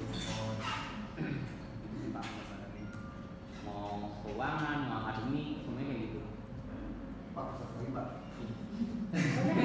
Lupa, saya belum lihat ini Pak. Mau Pak? Apa namanya? Sinkronisasi prediktif Pak. Oke. Karena itu paling penting. Kalau sekarang jadi wah bener-bener kan ya berantakan banget itu Pak. Coba. Ini aku coba sampai gambaran simulasinya Pak, karena nanti balik lagi kan tergantung dari kredensialnya ya Pak ya, ininya prosesnya. Cuman yang kalau secara proses simulasinya, gambarannya sih yang kemarin teman-teman produk sedang kembangkan itu lagi masuk ke pengembangan versi yang terbaru. Tuh, jadi seolah-olah sih yang kalau aku butuh dari sisi jualan gimana nih gambarannya. Jadi ini dari profilingnya, nah sinkronisasinya kalau yang sekarang harapannya adalah per modul. Cuman di belakangnya konfignya itu kan kita bantu terkait dengan kredensialnya, terkait dengan konfig API-nya. Cuman yang kita jalanin saat ini ketika nanti disinkronkan terkait dengan informasi yang nanti akan dilaporkan itu akan otomatis tersinkronisasi. Kita masih ada concern untuk di versi yang terbaru ini adalah dari sisi estimation time-nya sebenarnya Pak. Ketika di return, karena ada beberapa case kita ada dapat notifikasi nih. Gitu aja ya. Ini ketahuan nih, ngeliat gimana ini salahnya. Cuman sampai dengan saat ini sih kita terus perbaikin progresnya. Cuman yang pasti sih ini paling akhir yang kita minta terkait dengan kredensial. Karena terkait dengan keamanan Pak. Tapi kan ini Pak, kalau PDT ini sendiri, dia kan sistemnya masih lokal Pak. Itu gimana setting untuk setting sinkronisasi? Nah, Bisa Pak? nanti ada tim teknis kita sih Pak yang bisa ngobrolin khusus tertentu ya. iya ngomong connecting itu. Karena kan kalau dari PDT mengajukan untuk lokal kan? Iya. Kalau untuk kan repot. Negara aja gitu Pak. Ada sinkronisasi lokal dulu. Nah itu Kalau orang IT lagi ngobrol kita tunggu. Iya. Tadi ngomong kuota mana kayak gini. Jadi asik banget. Sama-sama ngomongin ya. Tapi frontend bisa Pak dibuatin? frontend selama itu landing page sih memungkinkan sih Pak. Ya kayak landing biasa kayak misalkan Iya. kayak beberapa tampilan kayak contohnya kan ada beberapa yang tadi yang mau Saat ini kan webnya udah ada kan ya Pak ya? itu kan sih Kita bantu optimalin Pak. Nanti dibantu. Landing page kita bisa ini. Memang kadang ada beberapa yang kebutuhannya kayak gitu sih Pak. Benar. Makanya solusinya sih yang aku solusiin kayak bisa di redirect, kalau misalkan belum menjawab redirect kita bisa paklumin juga. Opsinya ada gitu. tapi kalau kan ada beberapa Pak modul yang aset inventory nah itu sama seperti repository itu bisa nggak? Kalau itu perpustakaan kan biasanya tuh di Senayan itu ada beberapa repository mungkin bisa nggak kita untuk mengembangkan modul seperti itu? Fleksibel Pak. Masih memungkinkan. Makanya nanti kadang tuh kita gini ya, kalau ke implementasi ke sisi klien tuh di awal yang kita harapkan tuh banyak bercerita gitu. Nah. Kadang ditahan-tahan sama mereka sendiri ketika implementasi kok nggak ada ini lah, kadang sisi implementasi nggak ada. Ya, harapannya sih nanti ketika implementasi itu disampaikan ke Pak terkait dengan modul yang kebutuhan supaya apa. Biasanya kalau untuk enterprise sendiri dari sisi kami sebenarnya ada juga modul aset inventory untuk perhitungan depresiasi dan macam-macamnya. Jadi nanti tinggal dikonfirm aja nanti kebutuhannya dari mana. Si Pak.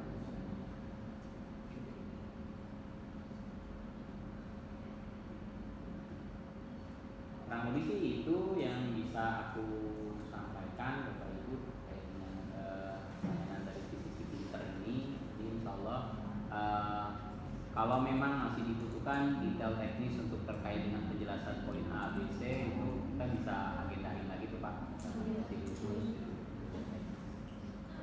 Mungkin dari saya cukup. Saya serahkan ke Bapak Ibu. Satu lagi ternyata Pak yang masih mau dibantu. Aduh, tutup aja ini lama-lama. Kayak dia ini. Enggak Ibu, silakan. Pak, siapa tahu gitu yayasan kita memfasilitasi apa si pinter ini gitu maksudnya masuk ke stiker satu ke SMK kira-kira biasanya kan kita baru mulai kuliah itu Oktober tuh jadi kira-kira itu kami bisa mendapat misalnya kami bisa mendapatkan itu kapan gitu Bisa implementasinya ya. jadi mungkin Pak waktu customizing